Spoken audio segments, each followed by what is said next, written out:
9 ఏళ్లలో చంద్రబాబు ఒక్క ప్రాజెక్ట్ అయినా పూర్తి చేశారా అని వైఎస్ఆర్సీపీ ఎమ్మెల్యే రోజా ప్రశ్నించారు. పట్టిసీమ జీవోలో రాయలసీమకు నీళ్లు ఇస్తామన్నట్లు ఎక్కడా లేదన్నారు. వైఎస్ఆర్ కట్టించిన ప్రాజెక్టులు, కాల్వల్లో నీళ్లు రైతులకు ఇస్తూ చంద్రబాబు ఘనతగా చెప్పుకోవడం సిగ్గుచేటు అన్నారు రోజా. రాయలసీమను సర్వనాశనం చేసింది చంద్రబాబే అన్నారు. పట్టిసీమ చంద్రబాబు అవినీతి పుత్రిక అంటూ నిప్పులు చెరిగారు రోజా. నిన్న జగన్మోహన్ రెడ్డి గారు ఏదైతే మా వాళ్ళు briefed me what I am saying అని అడ్డంగా దొరికిపోయిన మీరు నేను స్టీఫెన్సన్కి లెటర్ ఇచ్చానంటున్నారే, అది నిజమైతే నేను రాజీనామా చేస్తా, కాకపోతే మీరు రాజీనామా చేస్తారా అంటే తోక ముడిచి పారిపోయిన చంద్రబాబు నాయుడు గారి పార్టీ దివాలా కోరు పార్టీ కాదా అని నేను ఈరోజు అడుగుతున్నా. ఈరోజు ఆయన మమ్మల్ని అడుగుతున్నాడు, మీరు పట్టుసీమకి అనుకూలమా వ్యతిరేకమా అని. మేము పట్టుసీమలో జరుగుతున్న అవినీతికి వ్యతిరేకం. మేము ఒక ప్రశ్న అడుగుతున్నాం, మీరు పోలవరం ప్రాజెక్టుకి అనుకూలమా వ్యతిరేకమా? ఈరోజు శాశ్వత పరిష్కారమైన పోలవరం ప్రాజెక్ట్ని కోల్డ్ స్టోరేజ్లో పెట్టే విధంగా ఈరోజు పట్టుసీమ ప్రాజెక్ట్ని తెర మీదకి మీరు తీసుకొచ్చింది ఎందుకు? దాంట్లో కమిషన్లు దండుకునేదానికి కాదా అని నేను అడుగుతున్నా. ఈరోజు ఏడాదిలోపు ప్రాజెక్టు పూర్తి చేయాలని టెండర్ పిలిచి ఏడాదిలో పూర్తి చేస్తే 16.9% బోనస్ ఇస్తామని చెప్పడం విడ్డూరంగా లేదా చంద్రబాబు నాయుడు గారు అని నేను అడుగుతున్నా. ఈరోజు అవినీతిలో మీరు ఎంత బరి తెగించిపోయారో ఇదే నిదర్శనం. అలాగే 1400 కోట్ల పైబడిన ప్రాజెక్టులో 22% అధికంగా టెండర్లు కోర్టు చేశారంటే పబ్లిక్గా మీరు ఎలా దోచుకుంటున్నారో ప్రజలందరూ కూడా గమనించాలని నేను అడుగుతున్నాను. ఈరోజు మీరు చూస్తే పట్టుసీమను ప్రారంభించి జాతికి అంకితం చేశాము అని చెప్పారు. ఈరోజు ఆగస్టు 15వ తేదీ మీరు జాతికి అంకితం చేస్తే ఇంతవరకు రాయలసీమకి ఒక్క చుక్క నీరైనా వచ్చిందా చూపించండి.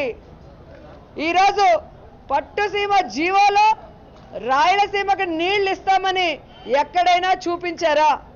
ఈరోజు మీరు చెబితే వింటారు కాబట్టి తెలుగుదేశం పార్టీ ఎమ్మెల్యేలకి మీరు ఎన్టీఆర్ భవన్లో అబద్ధాలు చెప్తే ఓకే, కానీ అసెంబ్లీలో వచ్చి మాకు అబద్ధాలు చెప్పాలంటే వింటూ కూర్చోవడానికి మేము పిచ్చోళ్ళం కాదు చంద్రబాబు నాయుడు గారు.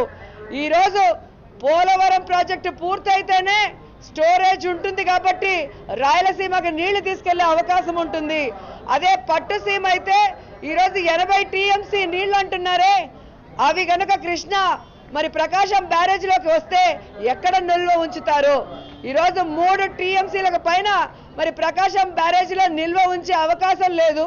అలాగే పట్టుసీమ జీవోలో రాయలసీమకు నీళ్ళు ఇస్తామని ఎక్కడా కూడా లేకుండా ఈరోజు రాయలసీమ ప్రజల్ని మోసం చేసే కార్యక్రమం చంద్రబాబు నాయుడు గారు చేస్తున్నారన్నది ప్రతి ఒక్కరు కూడా గమనించాల్సిన విషయం. ప్రస్తుతం అసెంబ్లీ మీడియా పాయింట్ వద్ద చెవిరెడ్డి భాస్కర్ రెడ్డి మాట్లాడుతున్నారు. ఆ లైవ్ చూద్దాం. చిత్తూరు జిల్లాకి నీటి ట్యాంకర్లకు ఇస్తానని చెప్పుకుంటున్నామంటే దాంట్లో ఎంత కమిషన్ కొట్టేస్తున్నాం ముఖ్యమంత్రి గారు అని అడుగుతున్నాం.